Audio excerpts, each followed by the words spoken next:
Maria Alexandrovna was Empress of Russia as the first wife of Emperor Alexander II. Maximiliane Wilhelmine August Sophie Marie was born in Darmstadt, Hesse, Germany, the youngest of 7 siblings born to Prince Hereditary Ludwig of Hesse and Princess Wilhelmine of Baden, sister of Russian Empress Elizabeth Alexeyevna. Although her parents were double first cousins, they were a mismatched couple. Ludwig was dull, shy and withdrawn, while Wilhelmine, 11 years his junior, was pretty and charming. After the birth of 3 sons, the couple grew apart during the turbulent years of the Napoleonic Wars while Ludwig was in the battlefields. After a gap of 11 years, Princess Wilhelmine went on to have 4 more children, but court rumors attributed the biological paternity of the second set of children to Baron August von Seneklenz de Grancy, Grand Master of the stables of the Grand Duke of Hesse. Of those 4 children, Marie and her brother Alexander, who was a year older, lived to adulthood. While Prince Ludwig officially recognized the children as his, he and his wife became estranged by 1827. In 1830, their paternal grandfather, Ludwig I of Hesse, died and their father became the new reigning Grand Duke. The ducal couple gradually reconciled and used Heiligenberg in the summer months. Wilhelmine Marie grew up under the care of her mother, who was responsible for her high education and had preference for French culture. This was evident in her lessons, which had special emphasis on finances, history, and literature. After her mother died of tuberculosis, her lady-in-waiting and possible paternal aunt, Marianne von Seneklenz de Grancy, successfully took over the responsibility of 11-year-old Marie's education. After their mother's death, Marie and Alexander moved permanently to their father's court in Darmstadt. The siblings would remain very close throughout their lives. She became close to her 2 elder brothers Louis III, Grand Duke of Hesse, and Prince Karl of Hesse. However, the cloud over the birth's legitimacy continued to be cast upon Marie and Alexander since Ludwig II was cold and distant towards the children. In 1839, Cesarevich Alexander Nikolaevich, son of Tsar Nicholas I of Russia, traveled to Western Europe to complete his education and search for a wife. His parents had pre-selected Princess Alexandrine of Baden, but he was unmoved. On the 13th of March, after visiting the courts of Prussia, Württemberg and Baden, Alexander's entourage made an unplanned stop at the court of Hesse. Although the Grand Duke's only surviving daughter wasn't on the list of possible brides, they stopped for one day in Darmstadt because it was on their way and they needed some rest. Invited to a performance of Gaspar Spontini's La Vestale by the Grand Duke, Alexander was introduced to 14-year-old Marie, who was slender and tall for her age, but still wore her hair loose. She was eating cherries and had to spit the pits into her hands when she was pushed forward to be introduced to the Cesarevich. Before he left Darmstadt, she gave him a locket containing a piece of her hair. In early June, Alexander returned to Darmstadt to propose to Marie, who accepted. As she wasn't yet 15, a long engagement period was necessary before the actual marriage would take place. Towards the closing weeks of 1839, he returned to Darmstadt to visit her again. A Russian Orthodox priest came to Darmstadt to give her instruction in the Russian Orthodox religion. The engagement between the Princess of Hesse and the Russian Cesarevich was officially announced in April 1840. However, Alexandra Fyodorova, Charlotte of Prussia, objected to her son's choice of a wife. The Empress wasn't only disturbed by the rumors surrounding Marie's paternity, but ill-disposed towards the Hesse family and concerned that Marie might have inherited her mother's consumption.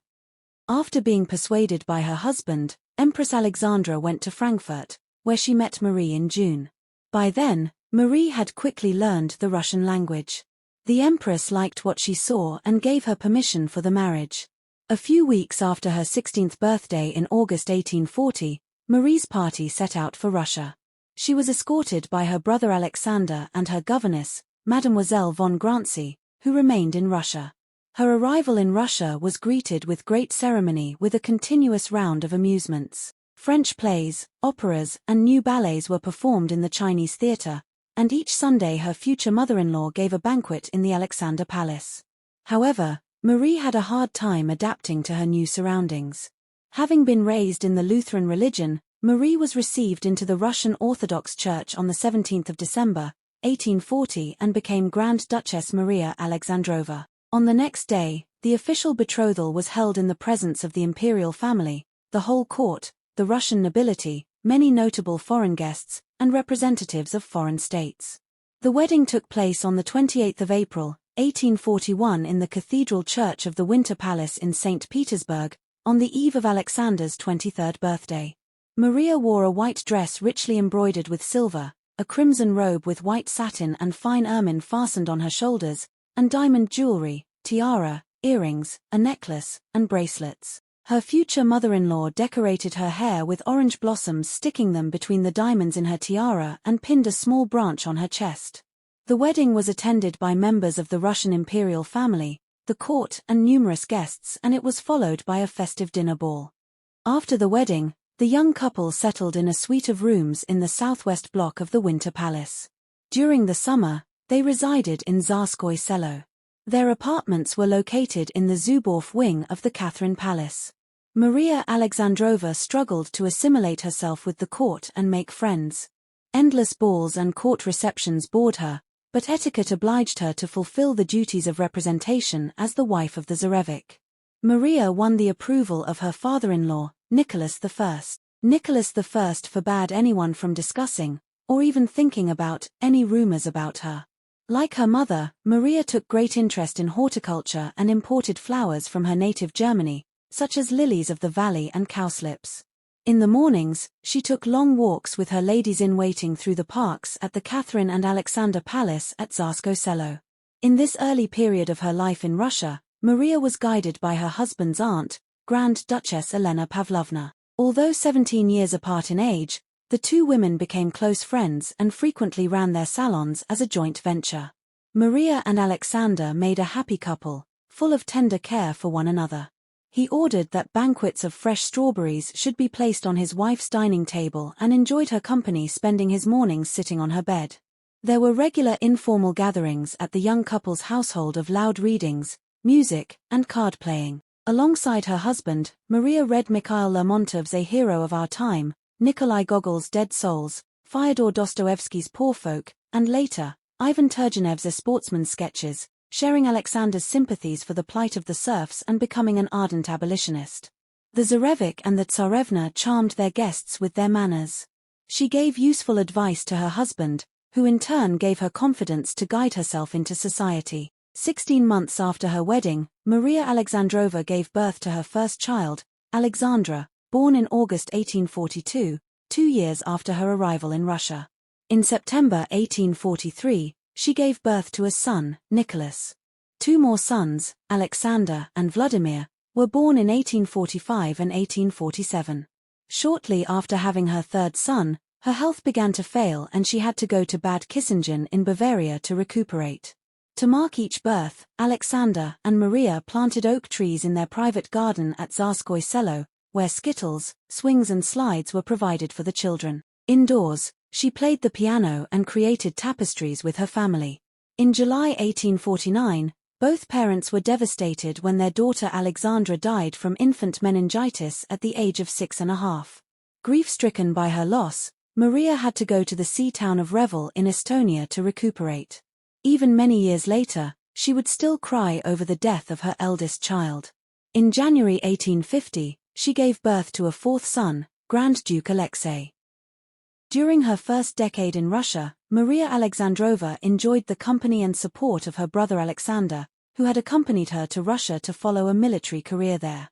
In 1851, he contracted a morganatic marriage with Julia von Hauke, one of his sister's ladies-in-waiting. As a consequence, he fell from grace and had to resign his Russian commission. He left the country, returning to Heiligenberg, the siblings' childhood home. In October 1853, Maria had a much-awaited second daughter, Grand Duchess Maria Alexandrovna. On the 18th of February 1855, Nicholas I died of pneumonia and was succeeded by Alexander to the Russian throne as Tsar. It was a turbulent period as Russian troops were being defeated by an international coalition in the Crimean War. After a siege lasting 11 months, Sevastopol fell in September 1855. With a prospect of invasion from the west if the war continued, Russia sued for peace in March 1856 in Paris. The humiliation of defeat was left behind by the coronation festivities that were held with Byzantine splendor from 14 to the 26th of August, 1856. The coronation ceremony lasted 5 hours, took place at the Assumption Cathedral of Moscow Kremlin on the 7th of September, 1856. When 4 court ladies tried to fix the crown to the 30-years-old empress's head, it nearly clattered to the ground, saved only by the fold of her cloak, a bad omen by the time. 9 months after the coronation, Maria Alexandrovna gave birth to a 5th son, Sergei, in April 1857. Suffering from depression, she was sent to Kissingen to recuperate. On the 3rd of October, 1860, she gave birth to Paul, her 8th and final child, but was so weakened that she was forced to spend several months resting on a couch in her boudoir in the Winter Palace. A month later, her mother-in-law died. Since Russian tradition gave precedence to the Empress Mother over the reigning Tsar's consort, it was only then that Maria Alexandrovna took a more decisive role in charitable activities. It was with her that the Red Cross was established in Russia, which quickly turned into the largest and wealthiest public structure.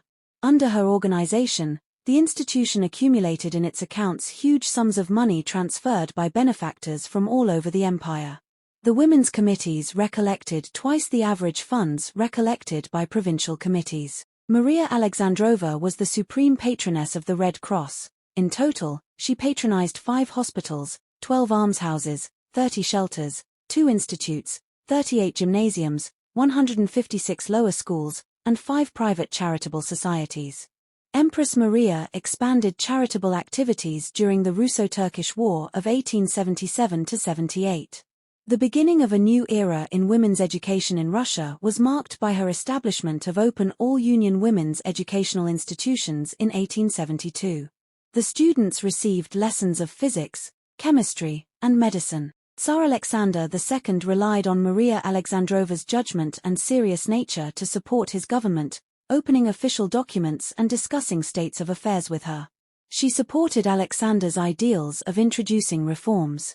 2 opposite philosophical currents divided Russian politics of their time: Westernizers and Slavophiles. The Westernizers, led by Alexander Hazen, Vissarion Belinsky, Ivan Turgenev and Mikhail Bakunin, wanted Russia aligned to Western science and values such as free thought, rationalism and individual liberty.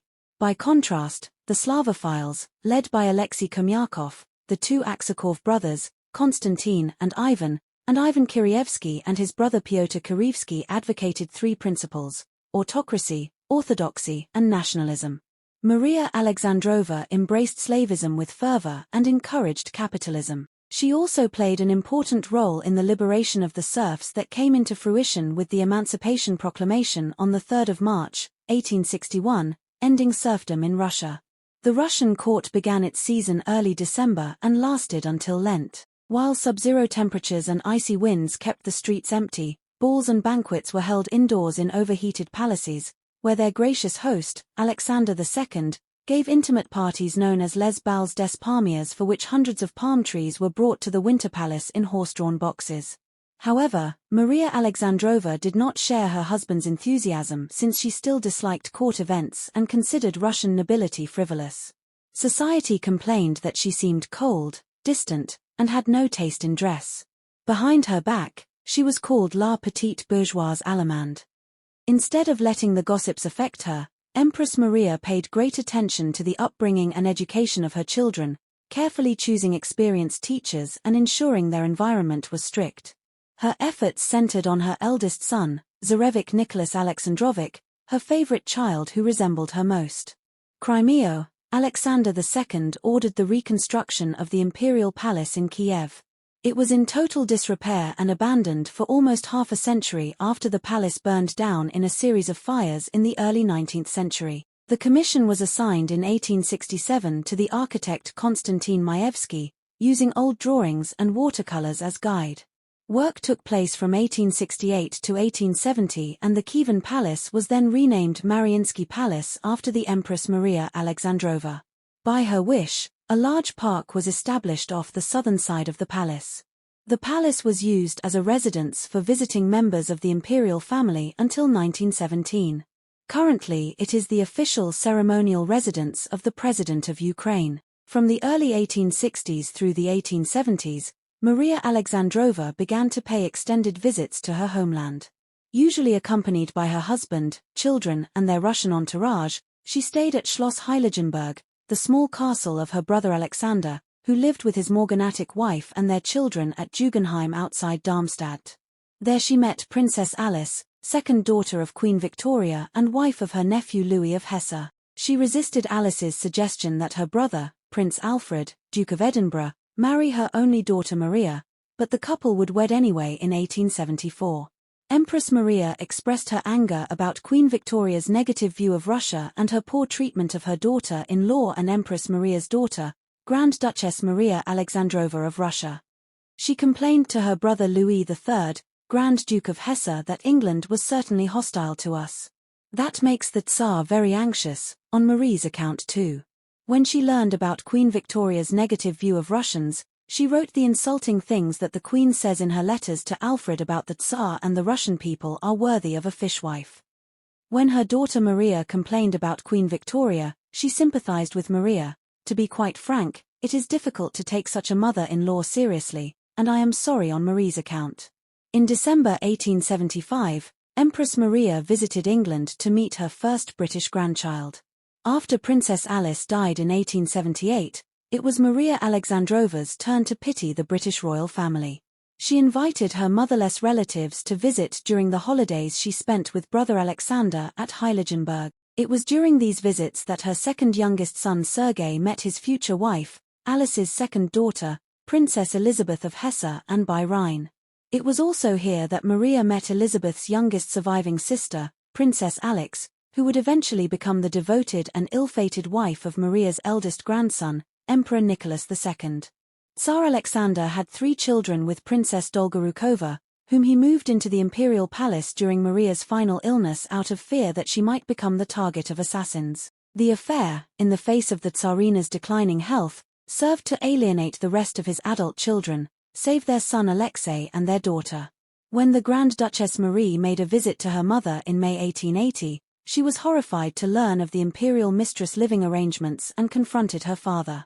Courtiers spread stories that the dying empress was forced to hear the noise of Catherine's children moving about overhead, but their rooms were actually far away from each other. After Maria Alexandrovna asked to meet her husband's children with Catherine, he brought their 2 older children, George and Olga, to her deathbed, where she kissed and blessed both children. Both rulers were in tears during the meeting. With her blessing, the couple entered into a morganatic marriage on the 18th of July, 1880. Empress Maria Alexandrovna died on the 3rd of June, 1880, aged 55. She was buried with full dignity with her children present and remembered for her wisdom and grace.